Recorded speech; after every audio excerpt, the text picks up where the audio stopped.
Hey everyone, welcome to my Clava books. और इस video में हम लोग डिस्कस करने वाले हैं world history for MPSC mains 2019। इसमें हमको टोटल जो 7 टॉपिक्स दिए हैं वो सारे डिस्कस करेंगे वन बाय वन। ये रिवीजन वीडियो होगा फॉर रनीसा। आप मुझसे इंस्टाग्राम पर भी कनेक्ट कर सकते हैं और अगर आपकी कुछ क्वेरीज है तो आप वहां पर मुझे फॉलो कर सकते हैं और मुझे मैसेज कर सकते हैं या फिर किसी भी वीडियो की कमेंट सेक्शन में जाकर भी कमेंट कर सकते हैं। अगर बात कर रहे हम लोग टॉपिक्स की तो टोटल 7 ऐसे टॉपिक्स हैं जो आपको पढ़ना है वर्ल्ड हिस्ट्री में एमपीपीएससी मेंस 2019 के लिए। और कौन कौन से टॉपिक्स है वो है renaissance, revolution of England, industrial revolution, French revolution, Russian revolution, world war one and world war two. आज इस वीडियो में हम लोग डिस्कस करने वाले हैं अबाउट रेनिसा या पुनर्जागरण। जो वीडियोस होंगे वो बायलिंगुअल होंगे, हिंदी और इंग्लिश दोनों में आपको मिलेंगे। तो सबसे पहले हमको मतलब समझना पड़ेगा कि रेनेसां है क्यों और इसको पढ़ना क्यों है। देखिए, यूरोप जो है वहां पर एक ऐसा समय आया जब मिडिवल से मॉडर्न में ट्रांजिशन हो रहा था। ठीक है, एक समय था जब मिडिवल जो है मॉडर्न में बदल रहा था। तो वो ऐसा नहीं है कि एकदम से चेंज हो गया, कुछ ग्रेजुअल इवेंट्स हुए हैं, कुछ चीजें हुई जिसकी वजह से ये माना जाता है कि ये जो मिडिवल टाइम है ये ग्रेजुअली किसमें चेंज हुआ, मॉडर्न टाइम्स में। वहीं अगर हम लोग रेनिसा की बात करें तो इसका उस समय पर जो भी चेंजेस हुए, बहुत सारी चीजें हुई। उस समय पर क्या हुआ था कि कुछ चीजें ऐसी थी जिसको हम कह सकते थे कि ये मिडिवल टाइम्स की है स्टिल, बट बहुत सारी चीजें ऐसी थी जो मॉडर्न टाइम्स की भी है। तो ये एक पीरियड था, रेनिसा पीरियड, जिसने मिडिवल को मॉडर्न में चेंज करने में हेल्प करी। यही जो चीजें हैं जिन्होंने मिडिवल एजेस को मॉडर्न टाइम्स में चेंज किया, यहाँ पर ना सिर्फ कल्चरल चेंजेस हुए बल्कि बहुत सारे पॉलिटिकल चेंजेस हुए, सोशल और इंटेलेक्चुअल चेंजेस हुए, जिन्होंने जो मॉडर्न टाइम्स है उसको जन्म दिया। आगे अगर हम लोग बात करें तो रेनिसा का शाब्दिक अर्थ या जो उसका लिटरल मीनिंग होता है वो होता है रिवाइवल और रीबर्थ या पुनरुद्धार या फिर पुनर्जागरण, आप इसको कह सकते हैं। तो ये किसका पुनर्जागरण है? किसी व्यक्ति का नहीं है, ये कल्चर और सिविलाइजेशन का पुनर्जागरण है। यहाँ पर कहा जाता है कि एक शार्प ब्रेक कभी भी आपको ये देखने नहीं मिलेगा कि टाइम पीरियड में आप शार्पली ये कह सके कि एग्जैक्टली इस दिन से ये चीज, पर्टिकुलर चीज जो है टाइम में स्टार्ट हुई है, या इसको मॉडर्न कह सकते हैं, इसको एंशियंट कह सकते हैं। तो एग्जैक्ट टाइम नहीं है, पर एक ब्रिज जो है उसको बनाने का काम किया रेनिसा ने मॉडर्न और मिडिवल के बीच में। अगर हम लोग देखें तो बहुत सारे वर्ल्डली मूवमेंट हुए हैं जिसमें इंटेलेक्चुअल चेंजेस भी हुए हैं जो मिडल यूरोपियन पीरियड है उसके क्लोज थे, और बहुत सारी ऐसी चीजें हुई जो मॉडर्न टाइम्स के क्लोज थी। अब देखो, सबसे इंपॉर्टेंट चीज जो है कॉजेस, आपसे बहुत ज्यादा पूछे जाते हैं कॉजेस क्या है रेनिसा के पुनर्जागरण के, कौन कौन से कारण है, तो वो आपको पता होना चाहिए। सबसे पहले बात करते हैं कॉज नंबर 1 की। देखो क्या हुआ था, यहाँ पर कॉज नंबर 1 जो है फॉल ऑफ कॉन्स्टेंटिनोपल। तो व्हाट इज कॉन्स्टेंटिनोपल? देखो, टर्की में एक जगह थी जो ये मानी जाती थी कि क्रिश्चियनिटी का सेंटर थी। वहां पर बहुत ही सारे ग्रीक स्कॉलर्स हुआ करते थे और बहुत ही सारे इंटेलेक्चुअल्स हुआ करते थे। तो इस जगह पर 1453 तक, 1453 तक बैजेंटीन अंपायर का राज था। लेकिन फिर उसके बाद क्या हुआ, ऑटोमन टर्क्स ने यहाँ पर अटैक किया और ये जो बैजेंटीन अंपायर है इसको खत्म कर दिया कंप्लीटली, और जो ग्रीक स्कॉलर्स थे और जो क्रिश्चियंस थे उनको मजबूर किया भागने पर। अब ये जो है ना सिर्फ यहाँ से भागे, पर ये कहाँ गए भागकर? सबसे पहले जो ये, वैसे बेसिकली कहा जाता है कि यूरोपियन कंट्रीज में गए, पर सबसे पहले कहाँ गए ये?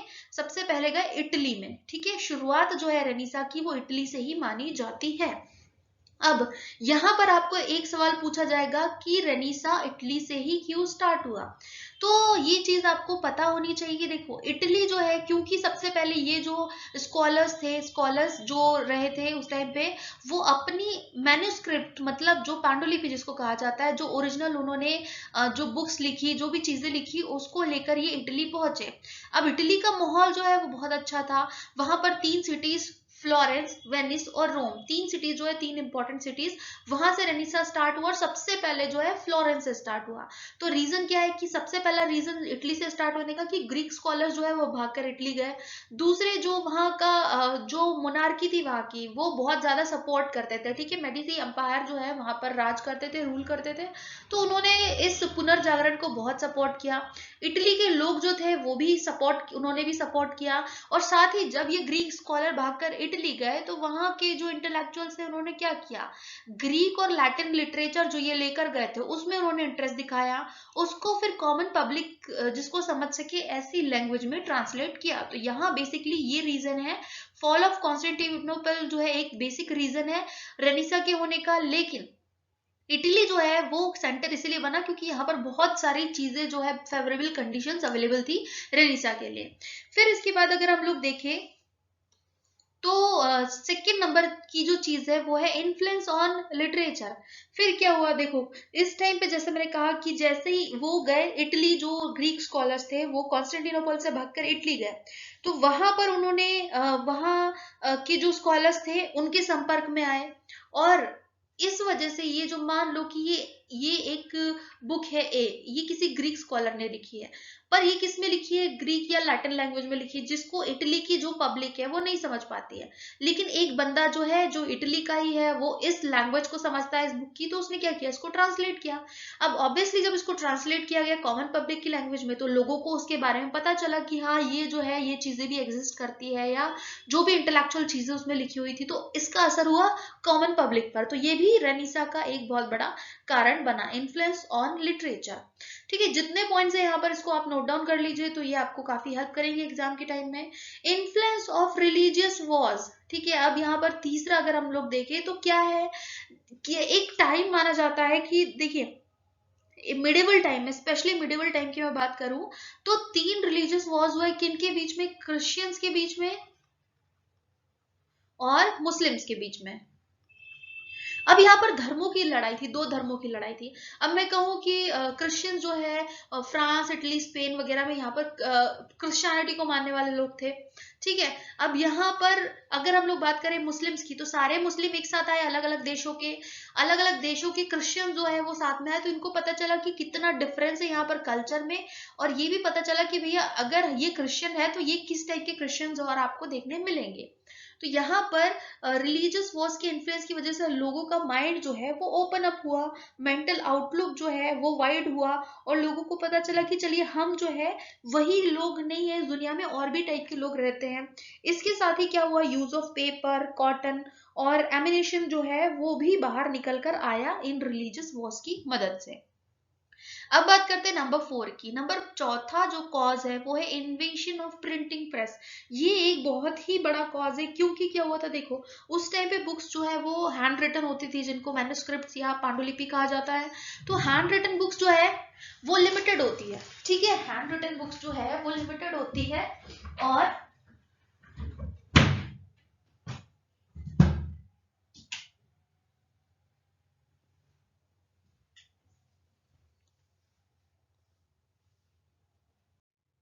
तो प्रिंटिंग प्रेस का जब इन्वेंशन हुआ तो उसके बाद लोगों तक जो बुक्स है वो पहुंचने लगी, और ये इजी हो गया, मतलब नंबर ऑफ बुक्स जो है वो ज्यादा अवेलेबल हो गई कॉमन पब्लिक के लिए। ठीक है, प्रिंटिंग प्रेस जो है अगर हम लोग इसकी बात करें तो इसकी मदद से जो बाइबल स्पेशली उनको अलग अलग लैंग्वेजेस में ट्रांसलेट किया गया, जो कॉमन पब्लिक की लैंग्वेज थी जैसे इंग्लिश, फ्रेंच, जर्मन वगैरह, तो इनमें ट्रांसलेट किया गया। लोगों को क्या पता चला कि जैसा पोप और जैसा चर्च कहता है कि बाइबल में जो लिखा हुआ एग्जैक्टली वैसा नहीं है, जो चर्च की सुप्रीमेसी बताई जाती थी पहले बाइबल का नाम लेकर, क्योंकि लोगों को नहीं पढ़ना आता था, क्योंकि लोगों को रियल नॉलेज नहीं था उसका, तो यहाँ पर जो चीजें थी वो पता चली लोगों को प्रिंटिंग प्रेस के इन्वेंशन की वजह से।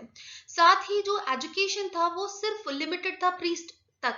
ठीक है, प्रीस्ट जो होते थे उन तक ही एजुकेशन लिमिटेड था, पर प्रिंटिंग प्रेस के इन्वेंशन के बाद कॉमन पब्लिक ने भी एजुकेशन में अपना इंटरेस्ट दिखाया।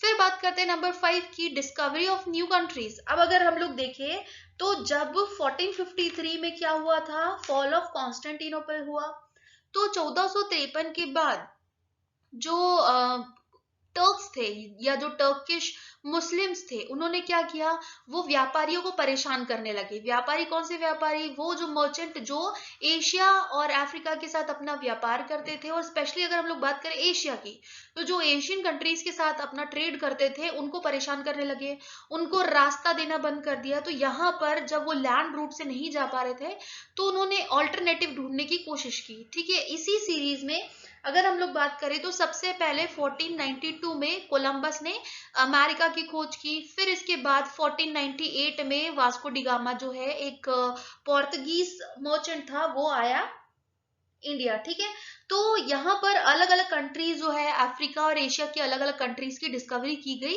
क्योंकि जो रास्ते थे, लैंड रूट्स जो है वो कंप्लीटली बंद कर दिए गए थे क्रिश्चियन जो या जो नॉन मुस्लिम ट्रेडर्स थे उनके लिए स्पेशली। फिर इसके बाद करते हैं हम लोग बात कॉलोनियलिज्म की। ठीक है, कॉलोनियलिज्म जो है बेसिकली क्या होता है कि पहले लोग व्यापारी जो है वो अलग अलग देशों की खोज करते थे, लैंड मासेस की खोज करते थे। अब वो क्या करते थे, इन जगहों पर जाते थे, मान लो एक ये जमीन का टुकड़ा है, ये कोई कंट्री है, यहाँ पर गए व्यापारी, इन्होंने अपनी छोटी सी कॉलोनी बसाई यहाँ पर। यहाँ पे ये क्या करते हैं, ये आसपास के एरिया से कच्चा माल खरीदते हैं और फिनिश्ड प्रोडक्ट जो है वो इन्हीं मार्केट्स में बेचते हैं। लेकिन यहाँ पर क्या होता है, मान लो कि ए और बी जो है दो रूलर्स है जो इस लैंडमास पर राज करते हैं। तो ए और बी जो है वो दो रूलर्स हैं। लेकिन यहाँ पर ये क्या कहते हैं, ए और बी कहते हैं कि अगर आप हमारे एरिया में ट्रेड करते हैं तो आपको हमको पे करना पड़ेगा, और हम जो कहेंगे आपको वही करना पड़ेगा, आप हमारी परमिशन के बिना ट्रेड नहीं कर सकते। तो यहाँ बहुत ज्यादा इन्फ्लुएंस होता था इन रूलर्स का। फिर यहाँ पर कॉलोनियलिज्म जो है वो सिर्फ इतना है कि कॉलोनी बसाना, रॉ मटेरियल खरीदना और फिनिश प्रोडक्ट बेचना। लेकिन फिर इसके बाद इंपीरियलिस्टिक टेंडेंसी जो है इसका उद्भव हुआ। ठीक है, इसका राइज हुआ इंपीरियलिस्टिक टेंडेंसी। इसमें क्या होता है कि लोग जो है, देखो अब यहाँ पर कॉलोनी बन गई, लेकिन इससे एक स्टेप ऊपर चले गए। अब क्या किया इन्होंने, मान लो इन्होंने ए का साथ दिया, इन दोनों के बीच में जो है फूट डाली, बी को हरा दिया। अब यहाँ जो है पहले बी को हराया, फिर उसके बाद ए जो है इसकी जो पावर है उसको कम किया। तो धीरे धीरे करके ये कॉलोनीज जो है उन्होंने कॉलोनीज को तो हटा ही दिया, मतलब उससे एक स्टेप ऊपर, मतलब ये यहाँ पर अल्टीमेटली उस लैंडमास पर राज ये करने लगे। ठीक है, तो ये इस तरीके से इसने भी रेनेसां को जन्म दिया, क्योंकि यहाँ पर उनके पास एक्स्ट्रा वेल्थ भी आने लगी और नई नई कंट्रीज को वो जानने लगे थे। आगे बात करें हम लोग तो एक और कॉज है, वो है कंट्रीब्यूशन ऑफ मिडिल क्लास। अब मिडिल क्लास की हम लोग बात करें तो पहले जो है जो अग्रेरियन एक सोसाइटी थी कि चलिए वो खेती कर रहे हैं और बीच में कोई नहीं होता था, या तो आप बहुत कम है या तो बहुत ऊपर है, आप पोप है, प्रीस्ट है, या फिर आप जो किंग है या उनके साथ वर्क करने वाले हैं। तो यहाँ पर मिडिल क्लास टाइप की कोई चीज नहीं होती थी। पर फिर क्या हुआ, धीरे धीरे करके ये जो है मिडिल क्लास का राइज हुआ। इसमें किन लोगों को इंक्लूड किया गया, इसमें जो गवर्नमेंट ऑफिशियल्स होते थे, लॉयर्स होते थे, डॉक्टर्स, टीचर्स और स्पेशली इंडस्ट्रियलिस्ट तो है, इनका बहुत बड़ा योगदान रहा है रेनेसां के होने में। ठीक है, एक बड़ा कॉज है। फिर इसके बाद बात करें हम लोग तो downfall of feudalism and rise of powerful monarchy. अब पहले क्या होता था कि जो मिडिवल टाइम था उस टाइम पे फ्यूडल लॉर्ड्स जो थे वो काफी स्ट्रांग हुआ करते थे।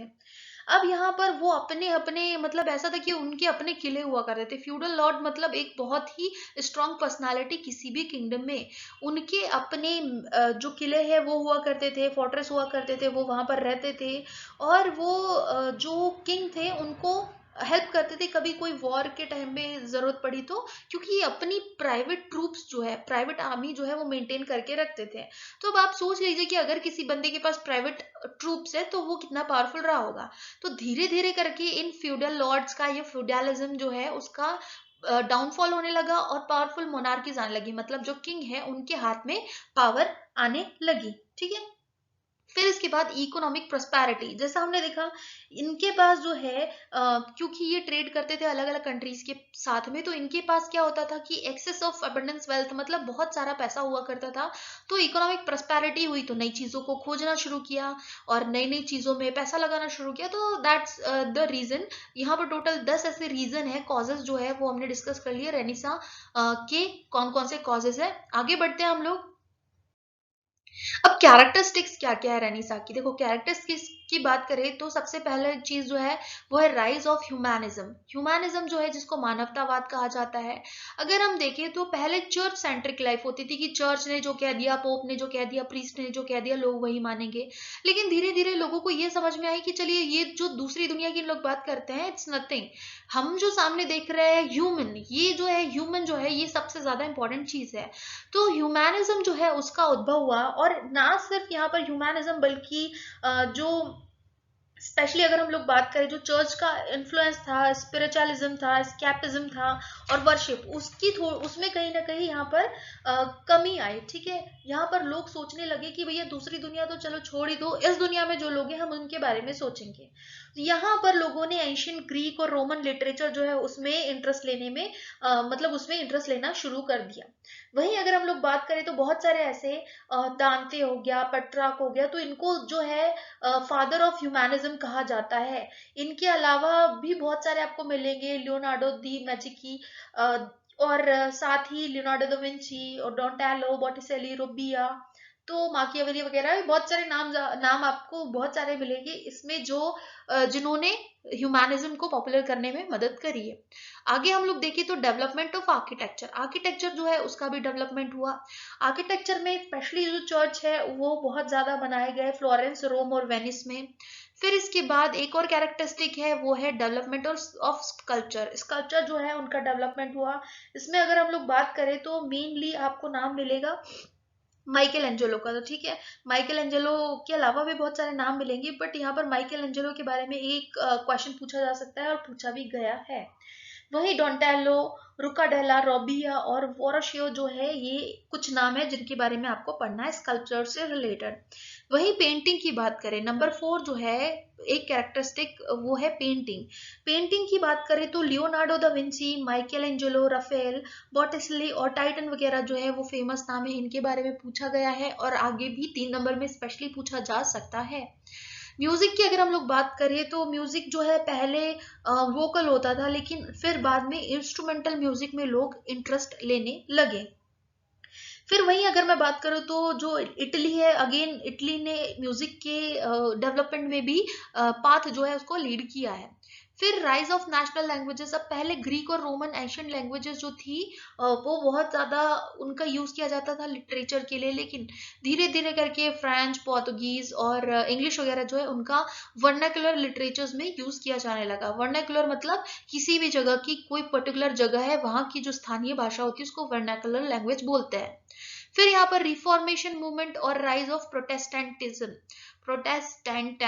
सॉरी। तो रिफॉर्मेशन मूवमेंट क्या था? देखो, मार्टिन लूथर का नाम आपने सुना होगा। और अगर हम लोग बात करें तो कुछ बुक्स जो है, जैसे book of common prayer, institute of Christian religion, तो इन ये जो है बहुत ज्यादा पॉपुलर हुई। और इन्होंने क्या किया, मार्टिन लूथर ने सबसे पहले ये बताया कि भाई जो चर्च है जो बोल रहा है उसकी हर बात सही नहीं है, और चर्च जो है उसको बहुत ज्यादा पावर दे रखी है। तो उन्होंने क्या किया, अपने एक अलग ही धर्म बनाया। कौन सा? प्रोटेस्टेंट प्रोटेस्टेंटानिज्म। ठीक है, ये एक अलग धर्म बनाया और मार्टिन लूथर का इसमें बहुत ज्यादा योगदान रहा है। फिर अगर हम लोग बात करें तो सुप्रीमेसी ऑफ पोप को भी इन्होंने चैलेंज किया और इस न्यू रिलीजन को पॉपुलर करने में इन्होंने मदद की। ठीक है, अब यहाँ पर दो आपको रिलीजन मिलेंगे, एक तो रोमन कैथोलिक और दूसरा प्रोटेस्टेंट्स।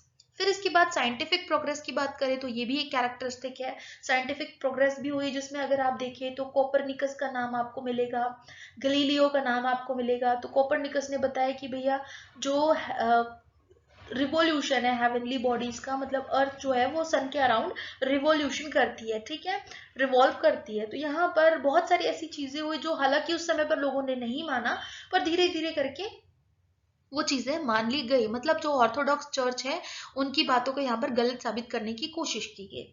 फिर इसके बाद अगर हम लोग देखें तो न्यू सी रूट्स जो है उनकी डिस्कवरी हुई, अलग अलग रूट से, कुछ अमेरिका की तरफ, कुछ अफ्रीका की तरफ, कुछ अफ्रीका होते हुए एशिया की तरफ, इंडिया की तरफ, मलेशिया की तरफ, सीलोन वगैरह। तो यहाँ पर जो सी रूट है उनका भी बहुत ज्यादा डेवलपमेंट रेनिसा की एक इम्पॉर्टेंट कैरेक्टरिस्टिक है। अगर हम लोग देखें कि इम्पोर्टेंस क्या है, इन्फ्लुएंस क्या हुआ रेनेसा के, चलिए मान लीजिए कि कैरेक्टरिस्टिक देख ली, किस वजह से रेनेसा हुआ, पर इसकी इम्पोर्टेंस क्या है, क्यों इसको इतना ज्यादा सिग्निफिकेंट माना जाता है। तो इन्होंने क्या किया, significance the importance of feudal Lord diminished, मतलब जो इंडिविजुअल की इंपॉर्टेंस थी वो बढ़ गई और जो फ्यूडल लॉर्ड्स थी उनकी इंपॉर्टेंस कम हो गई। ठीक है, जो स्पेशली मिडिवल टाइम्स था उस टाइम पे जो फ्यूडल लॉर्ड्स थे वो बहुत ज्यादा पॉपुलर हुआ करते थे। फिर यहाँ पर लोग जो है वो एजुकेशन में बिलीव करने लगे, इंटरेस्ट लेने लगे। अब यहाँ पर पहले क्या होता था, जो प्रीस्ट होते थे उनकी लोग बात मानते थे, एजुकेशन उन तक ही लिमिटेड था। लेकिन अब लोगों ने जो मतलब बिना कुछ कहे उस टाइम पे जो पालन करते थे, प्रीस्ट जो है उनकी बातों का पालन करते थे, तो वो मानना कहीं ना कहीं बंद कर दिया। आगे हम लोग देखें तो डॉगमेटिज्म और फैनेटिसिज्म जो है वो था हर जगह पर। लेकिन यहाँ पर हठ धर्मिता या कट्टरपंथ जिसको कहते हैं, तो आधुनिक युग जो है उसका उद्भव हुआ, तो ये सारी चीजें जो है अपने आप खत्म होने लगी जब मॉडर्न एरा आया। फिर जो प्रिंटिंग प्रेस है उसका इन्वेंशन हुआ, जनरल पब्लिक जो है उनके लिए वर्नाकुलर लैंग्वेज में और साथ ही चीप प्राइसेस पर बुक्स अवेलेबल होने लगी। अब यहाँ पर जो वर्नाकुलर लिटरेचर है उसका स्टैंडर्ड थोड़ा बढ़ गया और लोगों ने उसको कंसीडर करने लगे। और जो मार्टिन लूथर का जर्मन वर्जन था, बाइबल को इन्होंने जर्मन में ट्रांसलेट किया था मार्टिन लूथर ने, वो उन्होंने न्यू लाइट रखा क्रिश्चियनिटी पर, लोग उसकी तरफ अट्रैक्ट होने लगे और ये पता चला उनको कि भैया रियल प्रिंसिपल क्या है बाइबल के, क्या उसमें असलियत में कहा गया है। फिर यहाँ पर जो कोई भी चीज जो है उसको एक्सेप्ट नहीं करने लगे वो, जैसे पहले आंख बंद करके चर्च की बात मान ली जाती थी, पोप और प्रीस्ट की बात मान ली जाती थी, तो यहाँ पर लोग वैसा नहीं करने लगे। अब कहीं ना कहीं वो आर्ग्यू करने लगे, क्या सही है क्या गलत है उसको देखने लगे। फिर रानिसा जो है उन्होंने फ्रीडम ऑफ थॉट और क्रिटिकल एप्टीट्यूड दिया यूरोप के लोगों पर। आर्ट लिटरेचर जो है वो भी काफी ज्यादा डेवलप हुआ, साइंटिफिक डेवलपमेंट हुआ बहुत ज्यादा। दांते और पेट्रार्क जो है उन्होंने इसके डेवलपमेंट में बहुत ज़्यादा हेल्प करी। नेशनल लैंग्वेजेस जो है उसमें जो पैट्रियोटिज्म है उसको इंजेक्ट किया। और फिशर की अगर हम लोग बात करें तो उन्होंने कहा कि जो पेट्रार्क है, स्पेशली जैसे मैंने कहा दांते और पेट्रार्क जो है ह्यूमैनिज्म के फादर कहा जाता है इनको, पर स्पेशली पेट्रार्क जो है उनको इन्होंने माना है यूरोप में ह्यूमैनिज्म का फादर। ठीक है, एंशियंट बुक जो है उसमें इन्होंने इंटरेस्ट दिखाया, साथ ही Chaucer, Shakespeare, Milton book, Spenser, sir Thomas More जो है इन्होंने बहुत सारी किताबें लिखी इंग्लिश में और इंग्लिश लैंग्वेज का जो डेवलपमेंट है उसमें हेल्प करी। अब यहाँ पर बहुत सारे फ्रेंच ऑथर वगैरह जो है उन्होंने, जैसे रेबेलिस जो है उन्होंने फ्रेंच में सरकास्टिक और आयरॉनिकल बुक लिखी और बहुत सारे लिटरेचर जो है हाई स्टैंडर्ड के लिखे। मार्टिन लूथर ने, जैसे मैंने कहा, बाइबल को ट्रांसलेट किया जर्मन में। स्पेनिश में भी बहुत सारी चीजें लिखी गई, स्पेशली यहाँ पर अगर हम लोग बात करें तो रेनेसा ने ये सारी चीजें करी है यूरोप में। फिर यहाँ पर लेटर ऑन जो प्रोज पोएट्री वगैरह जो है वो भी आपको देखने मिलेगा। और जो इसी तरीके से इतनी सारे इन्वेंशंस के बाद जो मिडिवल टाइम्स था वो मॉडर्न टाइम्स में कन्वर्ट हुआ। लोग जो है वो जाग गए, उनका पुनर्जागरण हुआ और जो पुरानी परंपरा है उसको छोड़ते हुए ये मॉडर्न की तरफ आगे बढ़ गए। अब यहाँ पर इसके अलावा चर्चेस जो है और इसके प्लेसेस, स्पेशली जो बिल्डिंग्स हैं जो बड़े बड़े लोग हुआ करते थे उन लोगों ने बनवाई और एक अलग ही आर्ट फॉर्म जो है वो डेवलप किया गया। अब अगर हम लोग देखें तो पहले रिजल्ट क्या हुआ इसका, जो रिवॉल्यूशनरी चेंजेस हुए इसमें सबसे ज्यादा कैनन और गन्स जो है वो बनने लगी और बहुत सारे एमिनेशन का इन्वेंशन हुआ और बहुत बैटल फील्ड के लिए मतलब जो हथियार वगैरह है वो भी बनने लगे और यहाँ पर पावरफुल होने लगे और लोग जो है खुद को शक्तिशाली बनाने में लगने लगे। ठीक है, और वहीं फ्यूडल लॉर्ड्स जो है उनकी स्ट्रेंथ काफी कम हो गई थी। अब लोग, जैसा कि मैंने कहा, नई कंट्रीज में इंटरेस्ट लेने लगे थे, ऑटोक्रेसी जो है वो हो गई थी रूलर्स की। वहीं 1789 की बात करें तो यहाँ पर जो एट्रोसिटीज थे उसके खिलाफ भी लोग लड़ने लगे। अब वहीं कुछ एस्ट्रोनॉमर्स, कॉपरनिकस, केपलर, गैलीलियो जो है इनके प्रिंसिपल, जैसे कि सन स्टेशनरी इन्होंने कहा और अर्थ रिवॉल्व करती है सन के अराउंड, तो ये चीजें जो है ये भी इसी समय में आई है। Thank you everyone for watching the video. मिलते हैं हम लोग नेक्स्ट वीडियो में। Till then bye bye.